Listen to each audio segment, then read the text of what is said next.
Good afternoon, and a very warm welcome, everyone, to this new episode of EPC Talks Geopolitics, a signature event series that covers issues relevant to Europe and its role in the world through conversations with renowned decision makers, practitioners, academics, and thought leaders. Today's guest is one of the most influential scholars on American foreign policy and one of the most inspiring global thinkers of our time. His current title reads Harvard University Distinguished Service Professor Emeritus, but he has also served as Assistant Secretary of Defense for International Security Affairs, Chair of the National Intelligence Council, and Deputy Undersecretary of State for Security Assistance, Science and Technology, to mention but a few notable positions in his prodigious and incredibly accomplished career. Joseph Nye Jr., a heartfelt welcome, and thank you so very much for accepting our invitation. And good morning to you, because it's morning in the United States, on the other side of the pond. And good afternoon to you. Yes, indeed. As ever, I will first initiate an exchange with our distinguished speaker, and then I will invite our participants to raise comments and questions. The Q&A box on your screens is now officially open and will remain available throughout our entire discussion for those of you in the audience who wish to address Professor Nye in written. Alternatively, if you'd rather intervene live, then please raise your virtual hand and wait for me to give you the floor when the time comes. And with these housekeeping rules out of the way, let's begin by trying to make sense of the current state of global affairs. Last year, a few days after Russia invaded Ukraine, the German Chancellor Olaf Scholz described the attack as a historic turning point that marks the dawn of an era, of a new era.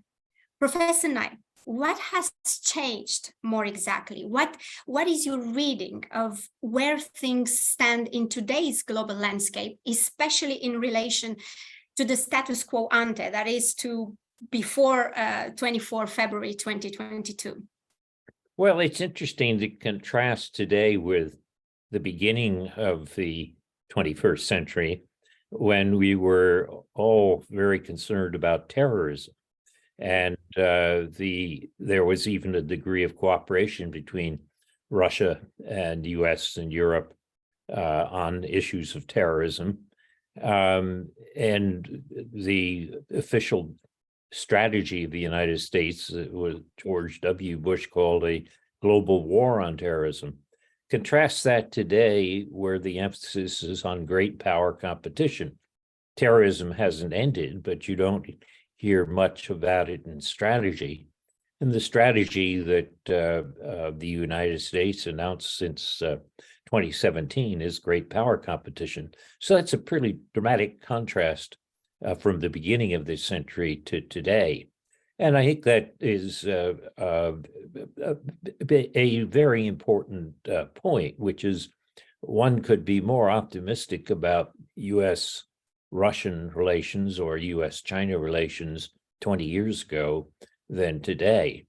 And I think in that sense, it's also interesting to see how European attitudes have changed toward Russia and China. That, of course, has been dramatized by the Russian invasion of Ukraine, which led to Scholz's statement about the turning point. But I think that it's an accurate statement. Mm-hmm. And do you think that, I mean, if we think that in reality, the main feature of the world history tends to be cultural, institutional, ideological diversity, not homogeneity, is it really so surprising that this shift has happened? And should we have seen it coming? Well, I think cultural change and diversity is still very much with us. It's interesting to note that the technologies that are affecting us are not halting or stopping. I mean, if you look at the new emphasis on artificial intelligence, particularly generative artificial intelligence, That's is as important as the great power competition when one looks at the long run. Or if you look at global climate change, which is a reality, that's also very important. The point is that after Putin's invasion of Ukraine, the agenda of world politics got focused very much on this unexpected use of force.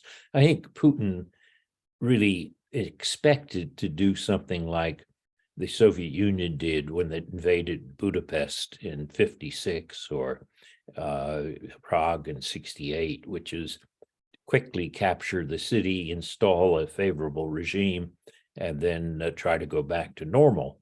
Obviously, Putin's plan A failed, and that's left us with a world today where you have the largest war that Europe has seen since 1945. So in that sense, the things you mentioned are real and continuing, but Putin's invasion has focused the agenda very heavily on the great power competition. And how do you think that the EU and the US have done so far in responding to this change, and more specifically to Russia's war, basically? Well, I think the response of the US and Europe has been very good.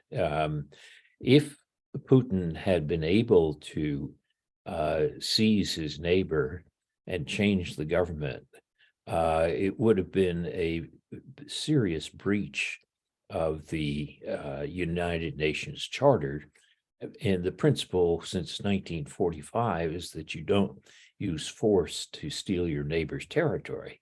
So in that sense, responding to Putin as we have with military assistance to Ukraine, I think has been highly appropriate. And I also think that it's interesting to see how much the US and Europe have maintained their unity or cohesion in this response. There were a number of people who said, well, in February of 22, there was coherence, but don't expect it to last very long. Well, it's lasted for nearly a year and a half. So I think in that sense, we've done better than many people would have predicted. Perhaps we've done quite well, but will this be enough to take us to something that is in our interest and in our favor at the end? Because of course we know that the war is still ongoing, and the scenarios that emerge for the future are not all that rosy. And if this is really heading towards what I believe you have called a simmering conflict, how good of a job have we really done? And what could we do better henceforth? Well, a lot will be determined by facts on the ground. Right now, we see the beginning of this Ukrainian counteroffensive. Optimists believe that it might lead Ukraine to be able to recover its 2014 boundaries. And moderates or people moderately optimistic say, well, maybe we can go back to the status quo before 2022. And pessimists say, no, we're likely to see a stalemate or a so-called simmering conflict that will go on for years, because Putin's objective, his plan B after plan A failed, is to deprive Ukraine of the ability to be a functioning state. He never accepted the legitimacy of Ukraine as its own separate state. I mean, for him, Ukraine was always part of Ruski Mir, the Russian world. And I think if he is able to bleed Ukraine by having a situation where Ukraine can't reconstruct, can't join the EU, can't join NATO, that may be his plan B. And we have to ask ourselves, how can that be avoided? As I said, the optimists say it can be avoided by the Ukrainians doing well on the battlefield now.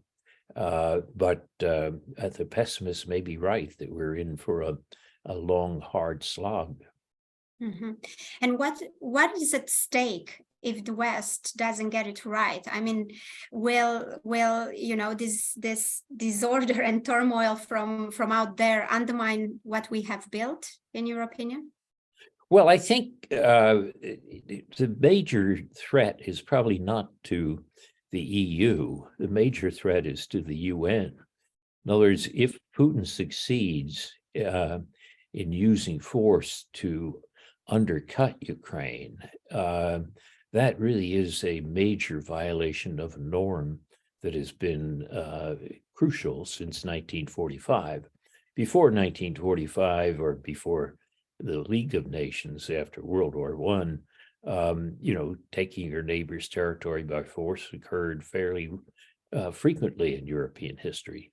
But Poland was divided by its neighbors at one time. But we've had a norm since the League of Nations, but more particularly since the United Nations, that's no longer acceptable. So if we fail to respond successfully to Putin's invasion, I think there's a great danger we're going to lose that norm. I don't think we're going to lose EU unity or the importance of the EU. I think we will lose some of the significance of the UN. Mm-hmm.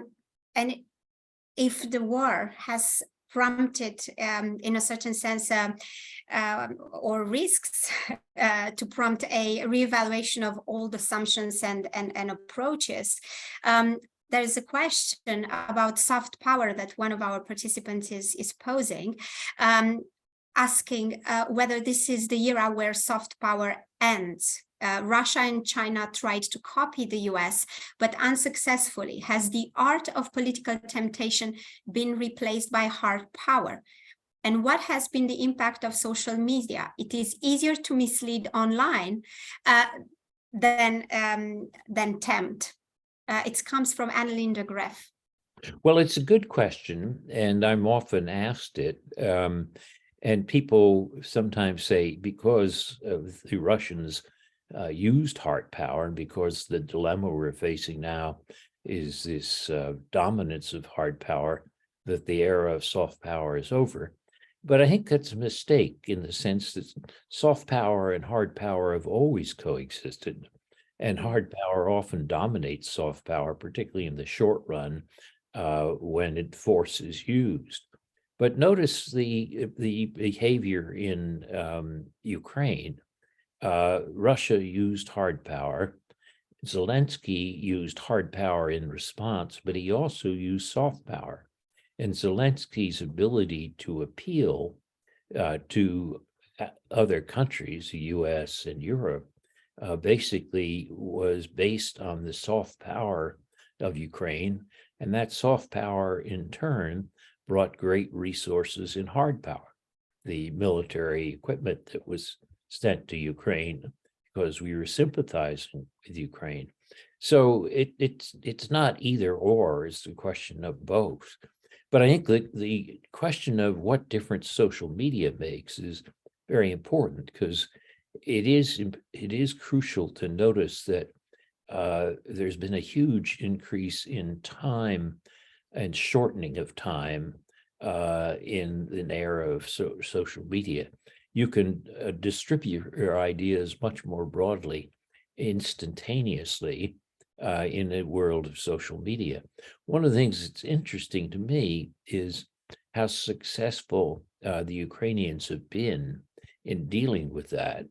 And Zelensky has been quite effective. I think he may have benefited from the fact that he had been an actor before he was a politician. In that sense, he knew the skills of how to reach out to an audience. But whatever it is, the use of social media and the ability to disseminate information quickly and broadly has been a good example of Ukraine's soft power. Is this a combination of soft and hard power that defines your concept of smart power? And if so, I'm wondering, in the case of the European Union, which is a peace project, basically, and has been known as a civilian power, how feasible is it to think that it can become a hard power? And how effective would that be if it is not willing to deploy that hard power? Well, remember, hard power is sometimes associated with military force, but that's not the only form of hard power. Hard power is the ability to get others to do what you want through coercion or payment. Soft power is the ability to get them to do what you want through attraction. And in that sense, Europe has enormous hard power in the economic area. It's a very important market, and it has taken the lead on many areas of antitrust and regulation, privacy issues, which is an illustration of Europe's hard power. So the fact that Europe doesn't have, in the form of the EU, doesn't have a large standing army does not mean Europe doesn't have hard power.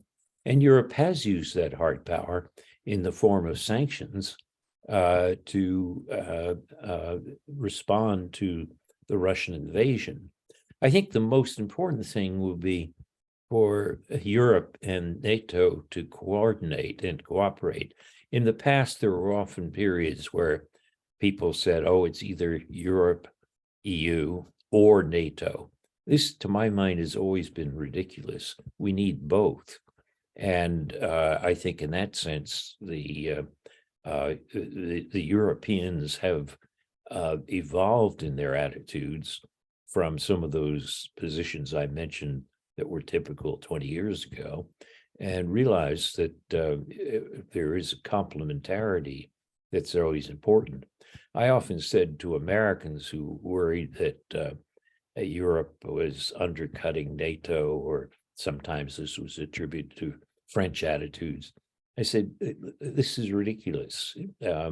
We need a Europe that's stronger, not a Europe that's weaker. And cooperation is going to produce that strength. Mm-hmm. And do you think that, maybe I will start first with a sort of a side question, because you spoke of Europe's power of attraction through its economic model and its economic success. But I wonder to what extent is Europe and the United States, or to what extent they are still attractive or a model when it comes to the value model they put forward, to democracy. And especially to what extent can they really be an example when their own political model is challenged from within, in both cases?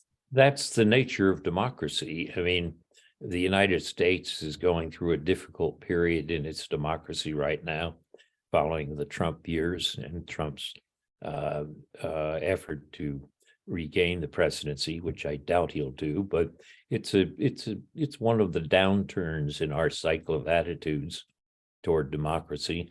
On the other hand, it's worth noticing that we've been through worse periods in the past. I mean, we have a degree of polarization in our politics now. We've had worse periods in the 1790s, the 1850s, the 1890s, the 1930s, the 1960s. If you ask me, do I think today is as bad as any of those periods I just mentioned, the answer is no. And I think that's true for Europe as well. I mean, yes, there are tensions that are present in Europe. People often feel, for example, that Orban's Hungary and illiberal democracy is a sign of a weakening of European democracy. I think that Europe has also seen a lot worse times. And in that sense, I think the question of the basic values of human rights and democracy that Europe and the United States both represent, with all its imperfections, still stands to create a great deal of soft power. But do you think that our values are sometimes a liability in our relations with the rest of the world? I mean, what is the place of values in foreign policy? Can we have both a principled and an interest or realism approach? Well, that's a good question. I wrote a book on this in 2020 called "Do Morals Matter? Presidents and Foreign Policy from FDR to Trump." And in that, trying to explore that historically, if you don't understand the importance of values, you're going to get history wrong. On the other hand, if your policy is just based on values, you're going to get geopolitics wrong. And so I say the right way to approach this is start with realism. After all, this is still a world of sovereign states with no government above them, but they do live in a world of norms. And it's important to start with realism to understand the situation that any given country is in terms of the balance of power. My problem with the realists is that they stop just after they start, because there's still more to be done and more to be said. So yes, start with realism, and that sets limits on what you can do with norms, but it doesn't mean you can ignore norms. There are often situations which are not issues of survival or balance of power, and those are situations where, in fact, the norms are very important, and a simple or simplistic realist answer doesn't do full justice to the policy situation. Right. And in that sense, would you agree with this framing of the war as a battle between democracy and authoritarianism? Or is that a hypocrisy trap for us? Well, I think there's some truth in it, obviously, but I think the danger of framing things as democracy versus authoritarianism is that there are a lot of countries that are on the middle of the spectrum on that. It's not two camps and either or, and we should try to avoid a world of two camps and either or. We saw that in the Cold War, and we don't need another Cold War. But I think it's important to realize that there are a number of countries which are not democracies as we define them, but are what the philosopher John Rawls, a great liberal philosopher, called decent societies. And I think if we divide the world simply into two camps, you have a hard time fitting some of those decent societies into your own camp, but they certainly shouldn't be relegated to the authoritarian camp. Mm-hmm. Well, I see that there's quite a bit of interest from our audience to discuss geopolitical competition. But before we get there, maybe to dwell a little bit on the transatlantic relations and whether the war revived those relations to pivot a more strategic view of the world. Well, I think ironically, Putin may have failed in his objectives of capturing Ukraine, but he succeeded in one of our objectives, which our meaning European and American, which was to present a common front. And I think, Putin, by pushing the boundaries as he did, led to the expansion of NATO, which was obviously not his objective. It led to changes in European policy, for example, German attitudes on the Nord Stream 2 pipeline, and produced a great deal more European-American unity than was there before the war. So ironically, Putin can be credited with helping us reach our objectives, even if he didn't reach his own. Mm-hmm. But what lies ahead in the future, given the imbalance in defense spending between European allies and the US within NATO, in your opinion? Well, we've seen agreements to gradually increase defense spending in Europe, and I think that will increase gradually. But I think there will be always a constant set of complaints by the Americans and the constant dragging of heels by the Europeans. So the invasion of Ukraine hasn't totally ended that, but it has made it less acute than it was, let's say, at the beginning of the last decade. Mm-hmm. And because you spoke of NATO enlargement, do you think that any further enlargement of NATO will be seen as a provocation by Russia? Or deter Russia from, being any more of a troublemaker? Well, I think if one looks at the issue of Ukraine joining NATO, that was agreed at Bucharest in 2008, but it was also true that many countries didn't want to do it.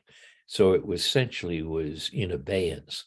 And while Putin claims that it was NATO's expansion to his borders that caused him to invade, in fact, Putin knew very well that there was no prospect of Ukraine joining NATO, or Georgia for that matter, anytime soon.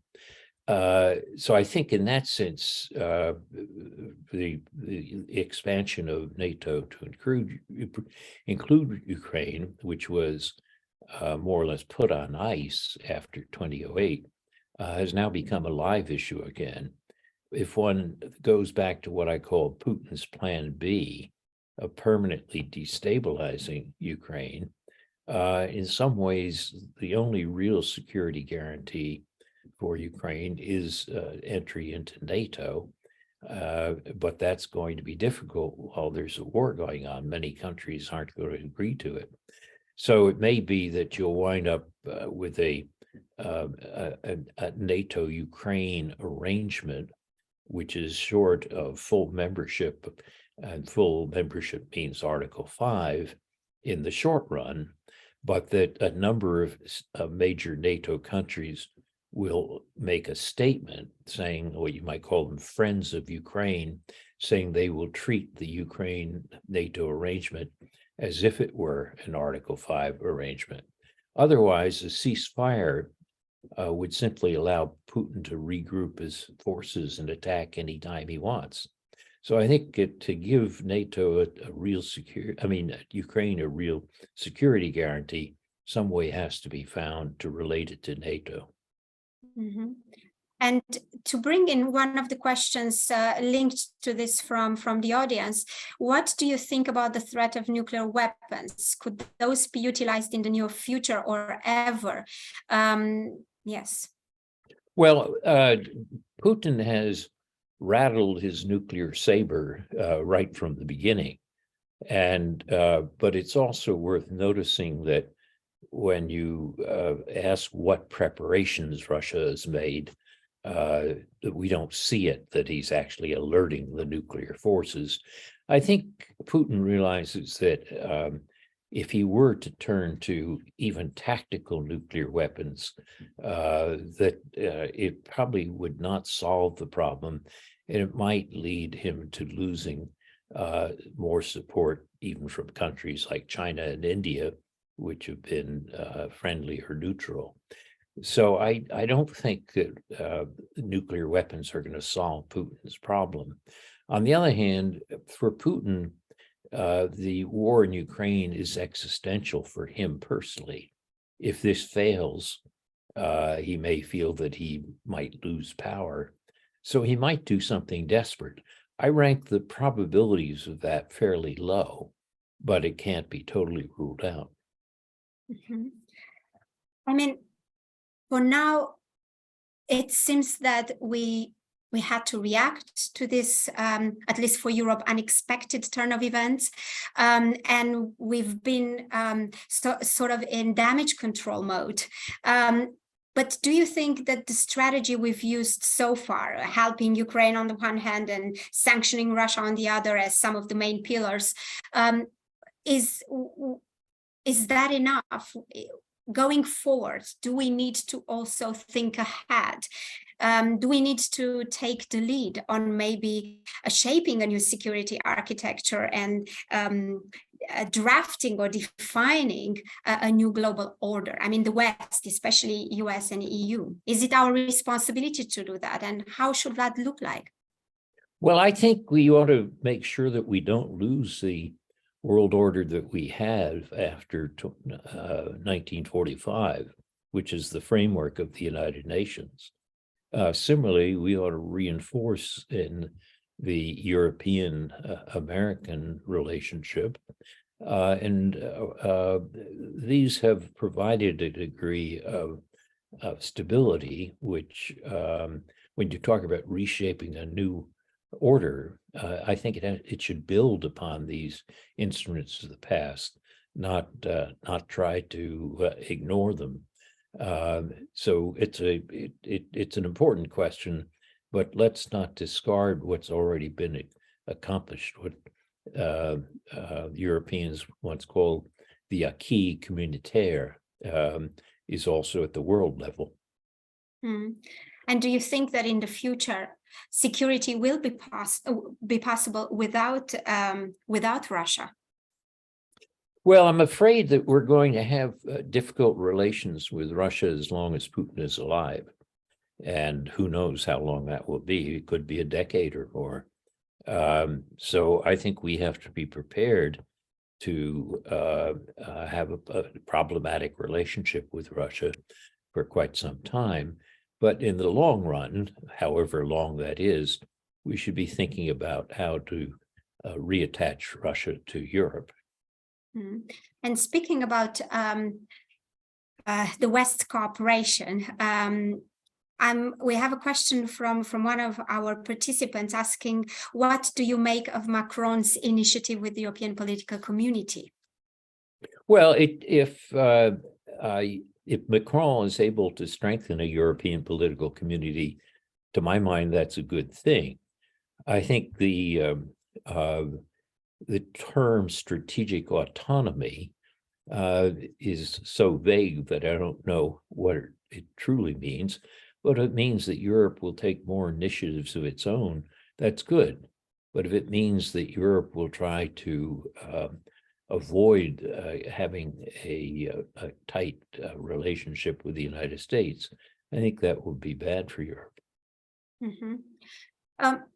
Just in the interest of time, let's turn to China. And we have a number of questions here. I'll just randomly go through them. How do you see the China openness to embark into cooperative agreements with West to reduce the technology pushback? And also, how do you visualize Chinese aggression in the future? Will, in your opinion, China ever invade Taiwan? And would it be more likely if and when the Russian invasion is successful? Well, I think the idea that many people talk about of a new Cold War with China is a mistaken approach to the relationship of the West to China.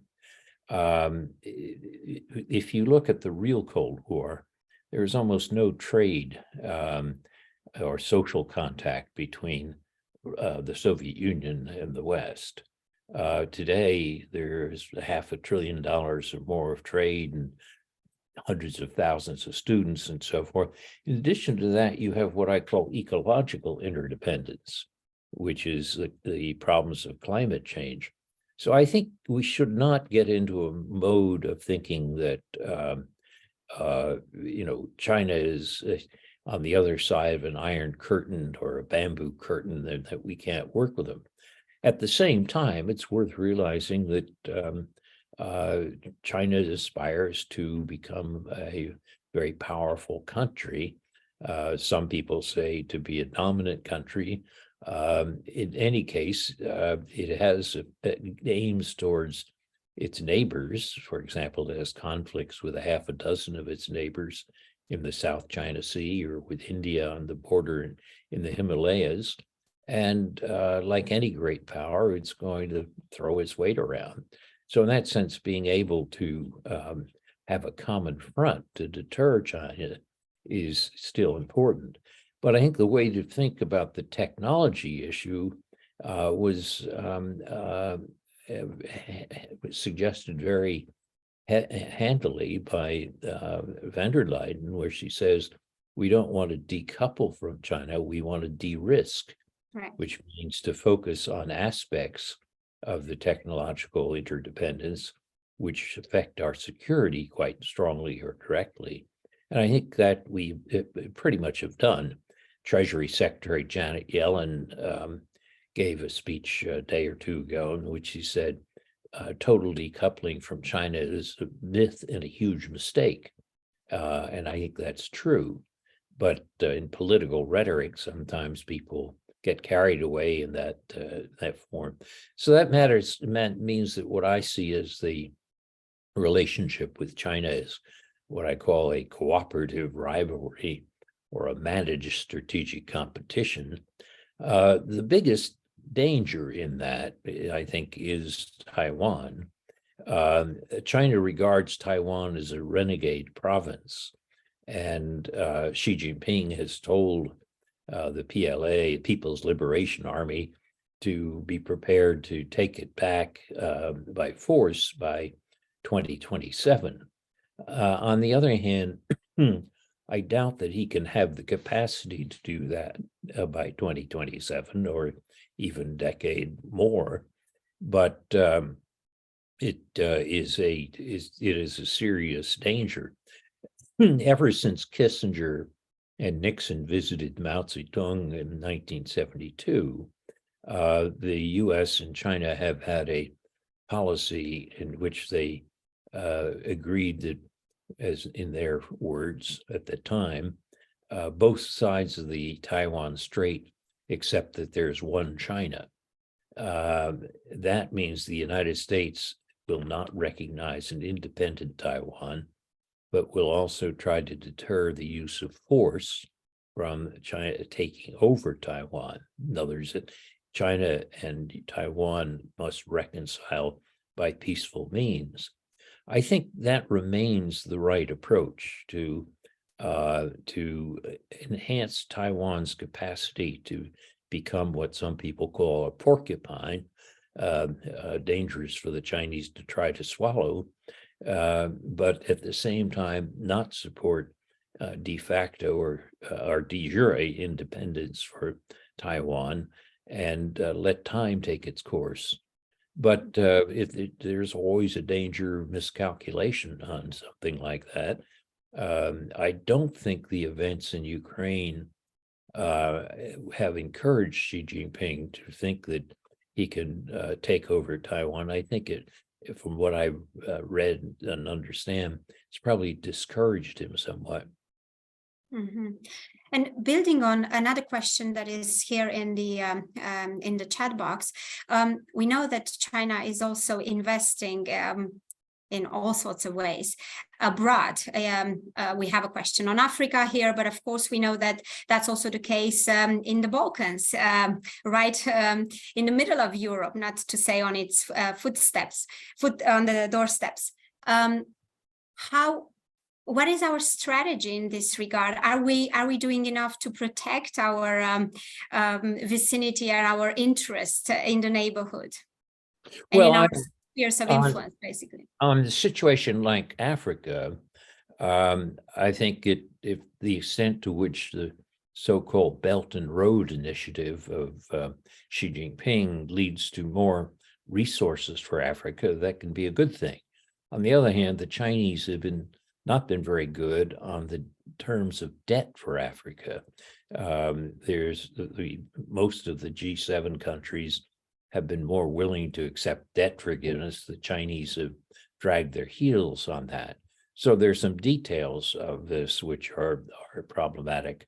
As for China's initiatives in Europe, the Balkans, or the port of Piraeus in Greece and so forth, I think their underlines caution about de-risking is important. There's some Chinese investment that can be useful. There's some kind of Chinese investment that can be dangerous.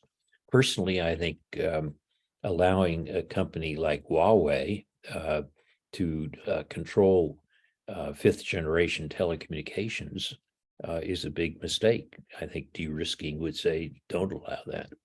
Mm-hmm. And I will take a final question from our participants about the EU's decision to grant candidate status to Ukraine, and we also know that it includes also the Republic of Moldova and European perspective to Georgia. Is this part of the EU's soft power, in your opinion? And yeah, we spoke a bit about soft and normative power, so I won't go there anymore. Well, I think that the EU's indication of openness to these other countries, particularly Ukraine, is extremely important use of soft power. It means that these countries can orient themselves in the future toward a happier future. And I also think that it reinforces European values in these countries. So I think keeping open the prospects of membership in the EU is extremely important. Now, to be realistic, given all the details, economic details and legal details of working out membership, I don't think it's likely to happen very quickly.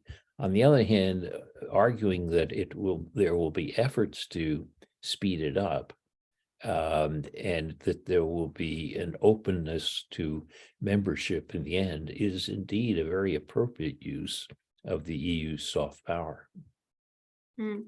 Sure, but it is very important to have the membership perspective. On the other hand, we see how difficult it has been for the EU to deliver on that European perspective in the Western Balkans. And how useful then that perspective is if it takes decades or more for countries to be able to join. Well, I think that's a good point. And that's why I said that I think it's important for Europe to look at procedures which can speed up what has often been a very slow process. Mm-hmm. Well, for the last half a minute of the time that we have together, maybe I would like to ask you for one piece of advice that you have for the European Union in basically navigating this global disorder that we are witnessing at the moment. Well, Europe is a huge success story. I mean, if you look at Europe today, even with problems, compared to Europe in the 1930s, it's a marvelous success story. And I think the most important thing is to realize that Europe is a major contributor to stability, not merely by its hard power and helping to repel the Russian invasion of Ukraine, but by the example it's setting and the soft power it's giving of the prospect that countries which have been troubled in the past can actually develop a new type of relationship with each other in the future. So keep the European success going. Thank you very much, Professor Nye. It's been an incredible pleasure and very, very inspiring as always. Thank you very much. We close now. I've enjoyed it. Nice to see you. Bye-bye. Bye.